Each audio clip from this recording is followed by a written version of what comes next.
Вот там идет трамвай, но трамвай почему-то не обособлен. Он стоит в пробке со всеми машинами. Это плохо, хотя, как говорят, у них много обособленных путей. Но вообще вот вся трамвайная инфраструктура, она старая, рельсы старые, вот там громыхает. Вообще не понимаю, как они до сих пор трамвай ездят. И надеюсь, трамваи начнут приводить в порядок. Поговорим про трамвай. В Курске с трамваем беда, потому что... Нет, в Курске есть трамвай, но он просто находится в ужасном состоянии. Пути старые, рельсы все кривые, подвижной состав просто доживает уже свое. Все это эти ржавые коробки прыгают по этим старым рельсам. И Курск сейчас проходит вот такую вот стадию предсмертного трамвая, которая проходила во многих городах. Ну, вот недавний пример — это Тверь, в котором тоже они просто довели трамвайную систему до полного коллапса. На 100% просто все прогнило, было изношено, и они в какой-то момент просто демонтировали и убрали трамвай из города. Но пока трамвай в Курске есть. И есть надежда, что этот трамвай получится сохранить. Тем более городу скоро 1000 лет. Под это дело будет федеральное финансирование. Есть возможность реконструировать транспортную систему города. И мне кажется очень важным сохранить курский трамвай. И сейчас я хотел бы объяснить, почему курский трамвай должен жить. Часто в моем блоге можно встретить критику чиновников и политиков. Ну, критика вообще это процесс нормальный, без которого, как мы знаем, невозможно стать лучше. Но часто критика создает впечатление, что управлять городами очень просто, было бы желание. На самом деле, конечно, это не так. Просто представьте, что вы вдруг оказались мэром города. Сейчас буду немножко защищать мэров, всех мэров. Можно выдохнуть. Вот представьте, вы оказались мэром города, и на вас висит кучу проблем. Например, там канализация, отопление, школьники, учителя, обманутые дольщики, строители, бизнес. В общем, все от вас что-то хотят, и вы такой, какой кошмар. И на все это наложить еще нехватку денег. Не, Сергей Семенович, это не про вас, это мы говорим про другие города. Вы мэр не Москвы.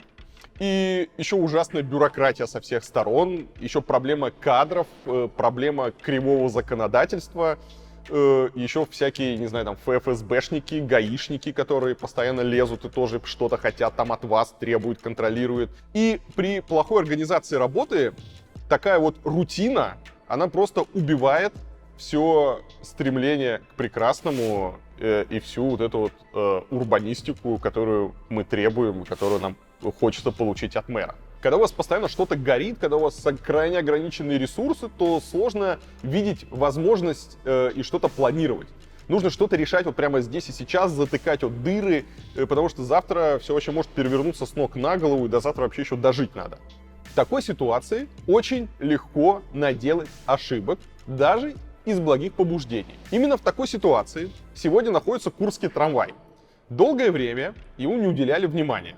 В итоге маршруты сегодня, они не учитывают современные реалии, и чиновник, мэр города, вот которым вы себя представили, вот вы на все это смотрите, и вы видите, трамвай просто катастрофа, он разваливается, он ржавый, он постоянно там не выходит на линию, вагоны, все ломается. И вы думаете, слушай, надо закрыть, убрать трамвай, демонтировать, трамвайный депо пустить под застройку новыми торговыми центрами, рельсы сдать на металлолом и выдохнуть. И сразу будет хорошо, нет проблемы, и все замечательно. А что же вместо трамвая? А вместо трамвая сделаем электробусы. Электробусы, я слышал, в Москве делают электробусы, и электробусы хорошо. Итак, почему нельзя убивать Курский трамвай? Сегодня весь мир делает упор на экологически чистый транспорт и микромобильность людей. Если проще, то это поезда, трамваи, троллейбусы, электробусы, велосипеды, самокаты и наши с вами ножки. И только в последнюю очередь это личные автомобили. Вот такая вот иерархия выстроилась не просто так. Ведь транспорт делает город дружелюбным для каждого. Транспорт определяет стиль жизни, как мы будем передвигаться по городу. Простой пример. Вот есть Челябинск, это столица транспортной революции, которую я очень люблю. И вот Челябинске, они убивают улицы, они строят просто город для автомобилей. Там ужасная экология, они вырубают деревья, чтобы расширить дороги. И там полнейшая зависимость у человека от машины. Люди ведут там малоподвижный образ жизни, вообще в Челябинске без машины просто не выжить. И возьмем Нидерланды. В Нидерландах больше машин на душу населения, чем в Челябинске. Да, не надо думать, что все голландцы ездят исключительно на велосипедах. Нет, ребят, машин у них больше, чем у жителей Челябинска. И больше, чем где-либо вообще в России. Но упор в Нидерландах они делают на пешехода на велосипеды и, конечно, на общественный транспорт. В итоге большинство жителей Голландии передвигаются на велосипедах и поездах. Машин у них больше, но понятные и правильные транспортные приоритеты, они помогли голландцам сформировать здоровые города. И когда мы с вами оказываемся в Голландии, мы не испытываем вообще никакого дискомфорта от того, что у нас нет машины. Мы можем совершенно спокойно передвигаться на велосипедах или на общественном транспорте. Итак, трамвай. Почему трамвай, например, там, не троллейбус или не автобус? Трамвай — это самый эффективный вид уличного транспорта, потому что он может перевозить десятки тысяч людей в час всего на нескольких метрах ширины улицы. Ну, для сравнения, автомобили по одной полосе могут перевезти около 1000 человек в час, но лишь в идеальных условиях, потому что чуть больше вас затыкает, все стоит в пробке. И по той же полосе, как и машины, трамвай может за каждый час перевозить на порядок больше людей. А то, что трамвай можно удлинять, делать сочлененный трамвай, сцеплять несколько вагонов, это позволяет очень просто увеличить эффективность системы. Автобусы, троллейбусы и электробусы так делать не умеют. Мало того, что Курск — это второй город Российской империи, наверное, читали, Да. где был трамвай запущен. Да. Износ подвижного состава колоссальный. Плюс трамвайные пути сами, они в ненормативном состоянии. И плюс он был запущен там, и много идет по частному сектору, где пассажиропотока мы никогда не создадим. На мой взгляд, один из вариантов — это сохранить исторический какой-то маршрут и переходить на троллейбус. Тем более, что контактная сеть уже есть. Не такие большие затраты. Почему курский трамвай в кризисе? Потому что пик развития трамвая, он пришелся на советские годы и индустриализацию. Сегодня в городе просто другая экономика, другие водные, и акцент там по рабочим местам, он сместился на сферы обслуживания и креативного производства. И это абсолютно нормальный процесс, он происходит не только в Курске, он происходит во всем мире. Цифровизация, роботизация, вот, все это рано или поздно убивает производство традиционно, убивает ручную сборку, заводы, там все меньше и меньше людей работает. И изначально, когда планировались эти трамвайные системы, трамвай вел как раз к заводам. То есть на трамвае много рабочих должны были ездить на завод утром. А поскольку трамвай такой самый эффективный вид транспорта после метро, то как раз трамвайные системы, они делались к заводам. Сегодня все поменялось. Общественный транспорт, он должен ездить туда, куда нужно ездить людям. Если людям нужно ездить в центр, но трамвай туда не идет, там просто нет маршрутов, то люди, естественно, перестают пользоваться трамваем, они пересаживаются в маршрутки там, или личный автомобиль покупают. Собственно, люди-то никуда не делись. Сами жители, они как были, так и есть, но у них изменилось поведение, изменились запросы. И важно, чтобы общественный транспорт эти запросы учитывал. И в этой ситуации недальновидный управленец может принять решение убрать трамвай из города, да? Ведь на нем никто не ездит. Вот эти маршруты, которые есть сегодня, они не актуальны, заводы закрылись, эти цеха стоят в руинах, давайте трамвай вообще уберем. А умный управленец, он предложит вернуть трамвайные пути в центр, где они, кстати, были. Например, если мы говорим про Курск, это улица Ленина и Дзержинского, там трамвайные пути были еще до революции, но их демонтировали, кстати, относительно недавно, в 1973 году. Тем более сейчас на федеральном уровне обсуждается инициатива, чтобы выделять городам деньги на развитие как раз трамвая. То есть можно получить деньги с федерального бюджета. Кроме этого, нужно сделать трамвайное обособление. То есть трамвай не должен стоять в пробке вместе с машинами. Нужно сделать нормальные платформы. То есть нужно сделать нормальный трамвай, чтобы было удобно пользоваться. Но, конечно, начать, естественно, нужно с маршрутов, потому что ничего не имеет смысла, пока у вас просто нет удобных маршрутов. То есть нужно пересмотреть сеть, нужно достроить трамвайные пути там, где они нужны. Если где-то они стали совсем не актуальны, их можно демонтировать. Нужно переделать маршруты и после этого уже заниматься остановками, обособлением путей и дальнейшим развитием трамвая. Многие города в прошлом веке трамвай убирали, демонтировали, потому что трамвай считался пережитком прошлого. Я неоднократно говорил, да, если мы с вами возьмем какую-нибудь старую французскую газету, то мы увидим, что риторика там мэра Парижа 60-х, 70-х годов была примерно такая, как сегодня во многих российских городах, что трамвай не нужен, надо убрать и все. Но сейчас трамвай возвращается. И возвращается трамвай, потому что это качественный общественный транспорт, который решает проблему пробок и экологии. Более того, за счет развития именно общественного транспорта старым районам дают новую жизнь. Потому что, когда у вас появляется современный трамвай, то цена земли и недвижимости, она растет. Приходят девелоперы, районы оживают. Бывают случаи частно-государственного партнерства, когда сам бизнес выступает с инициативой построить трамвайную линию. Потому что вложения в строительство трамвая, они в итоге окупятся, когда благодаря трамваю подорожает недвижимость. В Париже есть очень классный кейс. Там вообще ради строительства трамвая снесли развязки, убрали, вот посмотрите, были развязки, а теперь идет трамвай, сузили дорогу, и от этого выиграли вообще все. Стала дороже недвижимость, по городу стало комфортнее передвигаться, в общем, все супер счастливы. Если говорить именно о Курске, то его полуживые заводы можно вообще реновировать под современные нужды. Например, бывшие цеха заводов в Амстердаме стали креативным кластером и сейчас привлекают молодежь со всего мира. В Москве, вы знаете, что там бывшие фабрики и заводы, их хорошо переделывают. Теперь там какие-то модные офисы, даже жилье. Там относительно недорогая аренда, и они стали такими тоже точками притяжения. В общем, примеров, что делать со старыми заводами, много, но этим пространствам, которые могут появиться на месте бывших заводов, обязательно нужна хорошая связь с городом, который как раз может обеспечить трамвай. Но здесь вы хотите меня спросить, ну почему же не электробус? Ну или все слышат электробус, электробус, электробус, почему же не электробус? Да, это супер новое модное слово. В параде от модных слов чиновников электробус — это почти так же круто, как инновации, коворкинг или умный город. Главное, что можно почти ничего не строить, можно просто заявить об экологически чистом транспорте. Если мы посмотрим с вами новости, практически в каждом городе мэры, они заявляют, что они будут покупать электробусы. Очень модно. Электробусы прямо в каждый город. Давайте я вас немножко расстрою.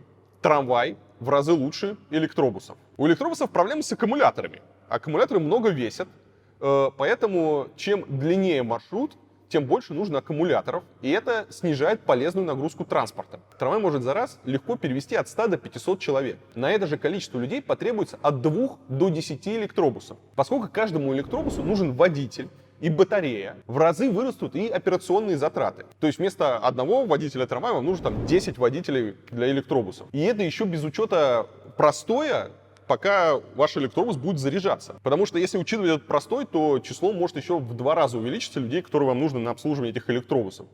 Да, оказывается, важно не только купить, но еще подумать, как вы будете это все дело эксплуатировать.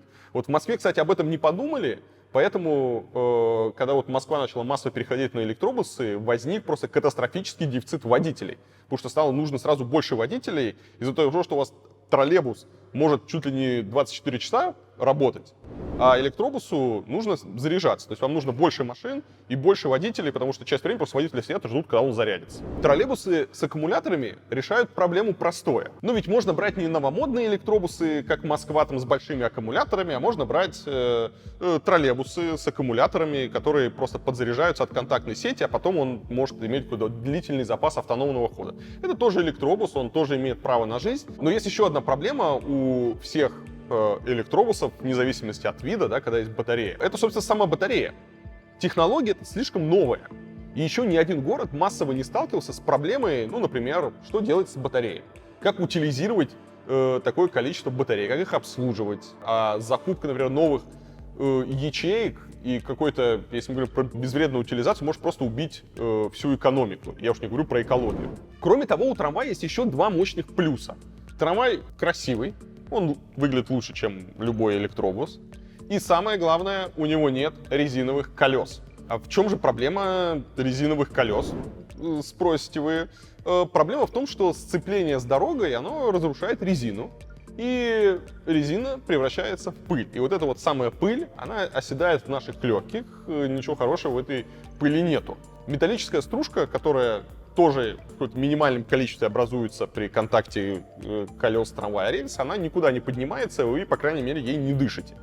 Во время движения, кстати, у трамвая меньше сопротивления, меньше, собственно, затрат на движение, поэтому происходит еще экономия электроресурсов, то есть движение трамвая, оно более экономично. Но если мы говорим вообще про классный город, то трамвайные пути, когда мы их там засеиваем газончиком, они меньше подвержены нагреву, это благоприятно влияет на микроклимат в городе, но вообще это очень круто выглядит. Вот сравните, вы хотели, чтобы у вас под окном было вот такие вот классные трамвайные пути с газончиком или вот эта вот асфальтовая полоса, по которой будут носиться у вас электробусы. В мире сейчас не просто так идет трамвайный ренессанс. Города сегодня платят двойную цену за ошибки прошлого, чтобы смело идти в светлое будущее. Современный трамвай лучше всех решает целый ряд проблем и обеспечивает хороший сервис и благоприятную среду.